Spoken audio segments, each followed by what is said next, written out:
नमस्कार, आप देख रहे हैं द न्यूज नाउ। देश विदेश और प्रदेश की खबरों के साथ न्यूज आवर एट 8 में मैं हूं बिंदिया। आइए नजर डालते हैं आज दिन भर की सुर्खियों पर। प्रधानमंत्री द्वारा शिक्षक पर्व सम्मेलन का उद्घाटन। बोले, राष्ट्रीय डिजिटल वास्तुकला शिक्षा प्रणाली में असमानता को मिटाएगी।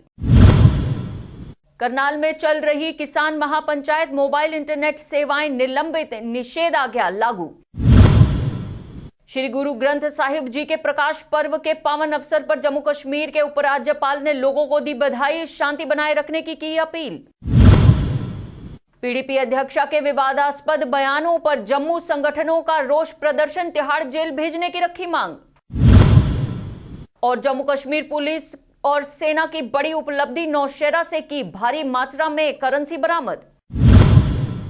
और अब समाचार विस्तार से। प्रधानमंत्री नरेंद्र मोदी ने आज देश में शिक्षा प्रणाली में असमानता को खत्म करने के लिए राष्ट्रीय डिजिटल वास्तुकला का उद्घाटन किया। वीडियो कॉन्फ्रेंस के माध्यम से शिक्षक पर्व सम्मेलन का उद्घाटन करते हुए एनडीआर शिक्षा और इसके आधुनिकीकरण में असमानता को दूर करने में एक प्रमुख भूमिका निभाने वाले इस ऐप को इन्होंने आज उद्घाटित किया। एनडीआर इसी तरह विभिन्न शैक्षणिक गतिविधियों के बीच सुपर कनेक्ट के रूप में कार्य करेगा। यूपीआई इंटरफेस ने बैंकिंग के क्षेत्र में क्रांति ला दी है और इसी तरह देश टॉकिंग बुक्स और ऑडियो बुक्स जैसी तकनीकों को शिक्षा का हिस्सा बना रहा है। प्रधानमंत्री ने कहा कि विद्यांजलि 2.0 सबका साथ, सबका विकास, सबका विश्वास के साथ साथ सबका प्रयास के देश के संकल्प के लिए एक मंच की तरह है। प्रधानमंत्री मोदी ने school quality assessment and assurance framework भी लॉन्च किया, जो पाठ्यक्रम, शिक्षा शास्त्र, मूल्यांकन, बुनियादी ढांचे, समावेशी प्रथाओं और शासन प्रक्रिया जैसे आयामों के लिए एक सामान्य वैज्ञानिक ढांचे की अनुपस्थिति में कमी को दूर करेगा।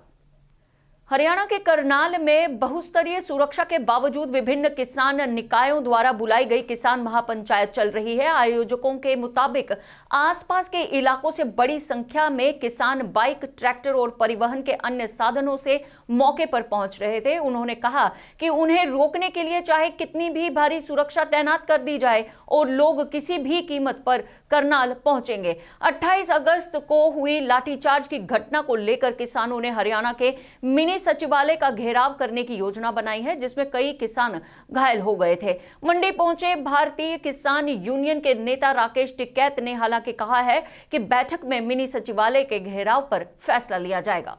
यूपी के कई जिलों में चल रहे बसपा के ब्राह्मण सम्मेलन के समापन के साथ बहुजन समाज पार्टी की प्रमुख मायावती ने आगामी विधानसभा चुनाव का शंखनाद भी कर दिया है। आज के किसान महापंचायत के मद्देनजर किसानों का मुद्दा उठाकर मायावती ने मोदी सरकार को घेरते हुए कहा कि उनकी सरकार में किसानों के लिए उचित खरीद दर रखी गई थी, लेकिन भाजपा ने किसानों को कोई मदद नहीं दी। ब्राह्मण समाज की ओर इशारा करते हुए सम्मेलन को संबोधित करते हुए उन्होंने कहा कि सरकार बनने पर बाकी बचे वर्गों का भी सम्मान होगा।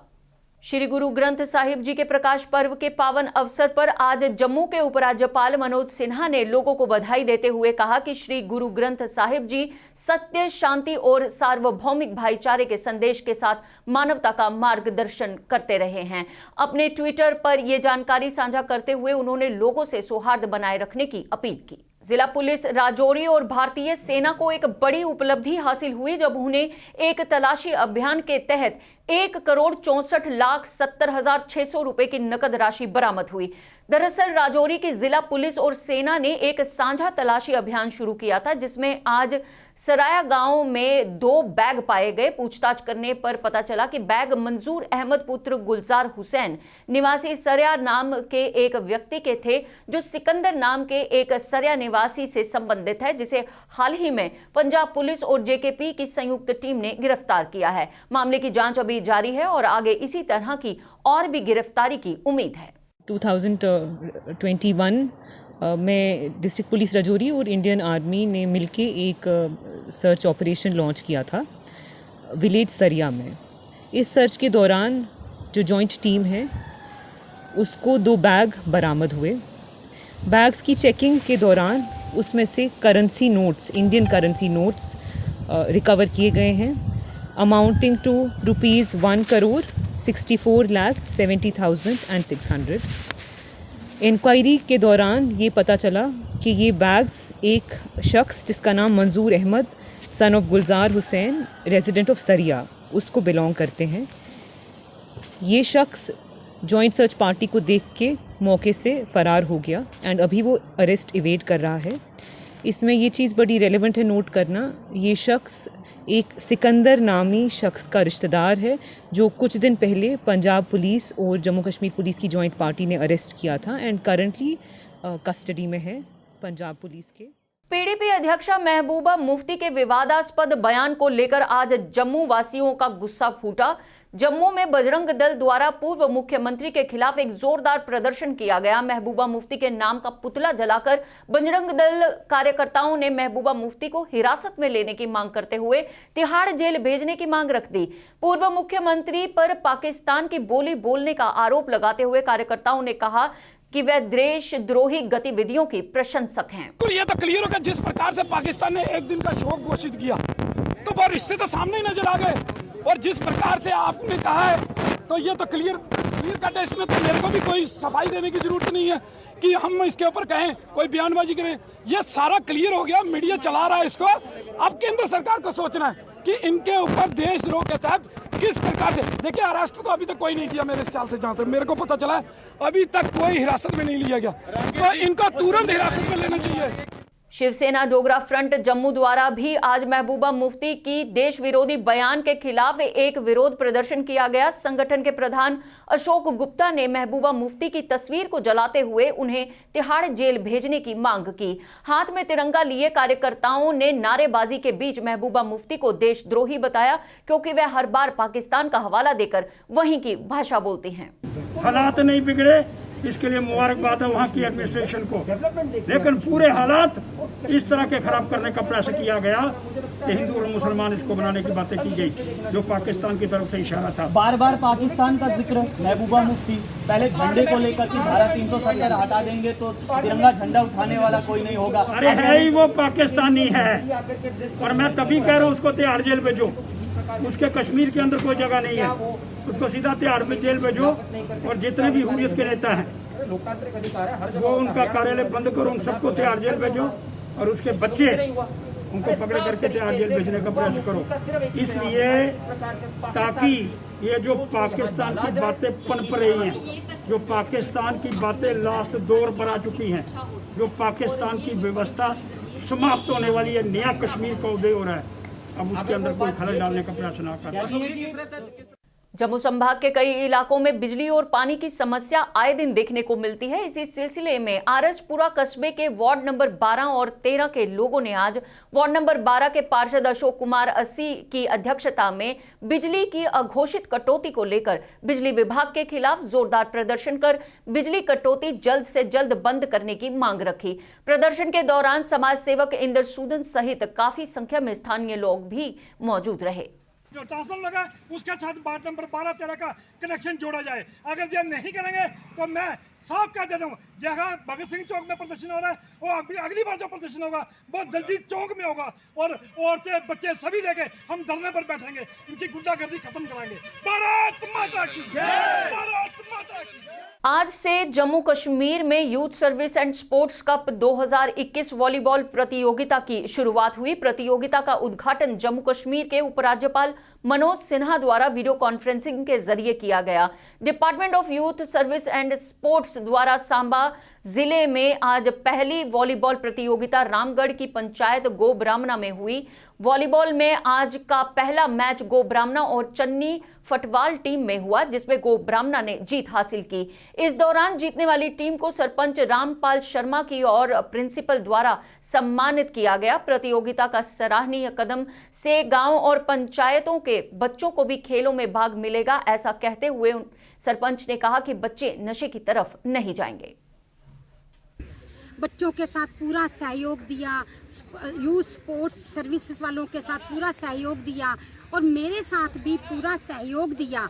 इस मैं सारा श्रेय जो है मैं सरपंच सर को देना चाहती हूँ, क्योंकि उनके बिना शायद ये सब कुछ संभव नहीं था। मैं एक बार फिर से किरण ज्योति मैम, हमारे आगे पीछे जितने भी यूथ सर्विसेज से आए हुए हैं, अपने स्टाफ मेंबर्स का भी शुक्रिया करती हूँ, जिन्होंने सब कॉपरेशन के साथ इस जेकेपीएम के पूर्व संस्थापक सदस्य और जिला अध्यक्ष पुंछ रिदम सिंह आज पीपल्स कॉन्फ्रेंस में शामिल हुए। पुंछ के युवा और उद्यमी राजनीतिक कार्यकर्ता रिदम सिंह ने अपने साथियों समेत आज पार्टी अध्यक्ष सज्जाद लोन के घर पर Jammu Kashmir people's conference party का हाथ थामते हुए पार्टी में शामिल होने की घोषणा की।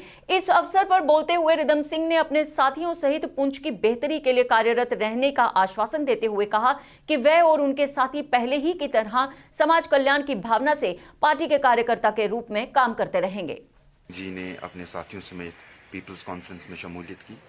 रिदम सिंह जी जेके पीपल्स मूवमेंट के डिस्ट्रिक्ट प्रेसिडेंट रह चुके हैं, उनके फाउंडिंग मेंबर रह चुके हैं और अपने इलाके में उन्होंने काफ़ी काम किया हुआ है। उन्होंने आज सजाद साहब की रेजिडेंस पे पीपल्स कॉन्फ्रेंस में शमूलियत की। हमारी चेयरमैन ने उनका वेलकम किया और उनके साथियों का वेलकम किया और हम रिदम सिंह जी को मुबारकबाद देते हैं कि वो पीपल्स कॉन्फ्रेंस फैमिली का एक हिस्सा बन चुके हैं।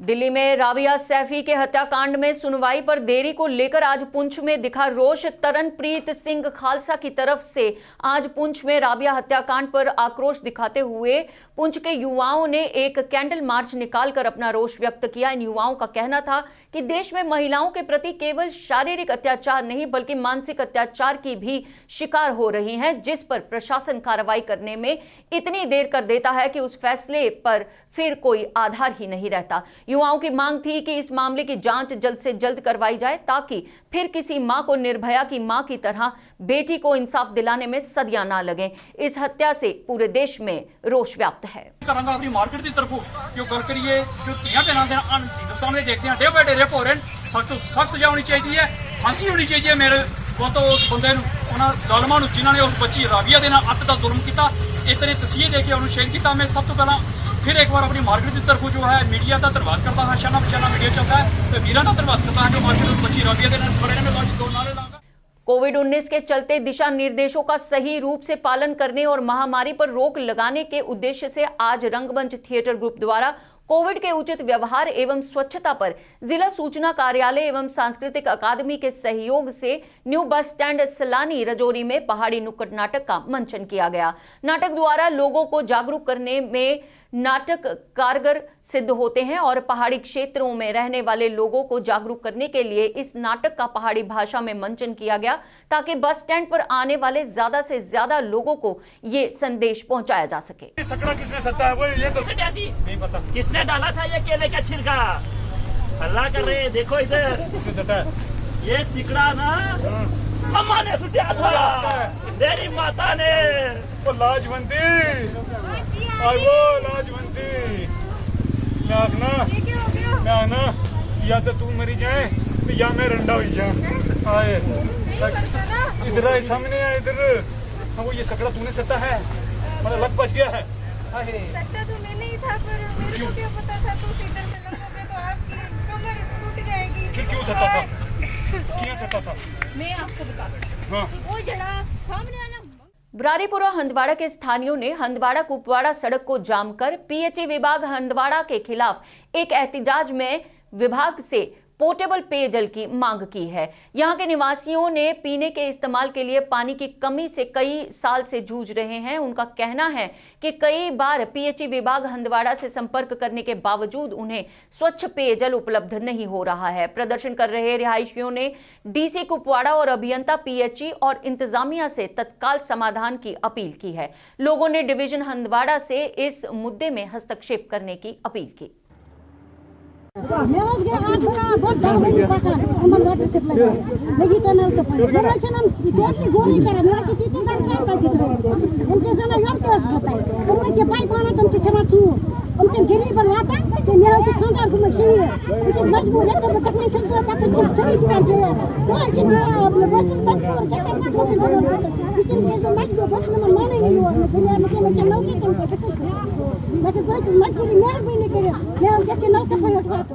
आज दिन भर की खबरों में बस इतना ही। अन्य जानकारी और नई खबरों के लिए बने रहिए TNN वेब के साथ और पढ़ते रहिए द न्यूज नाउ का ई प्रिंट और दैनिक अखबार। तब तक के लिए मुझे दीजिए इजाजत। जय हिंद।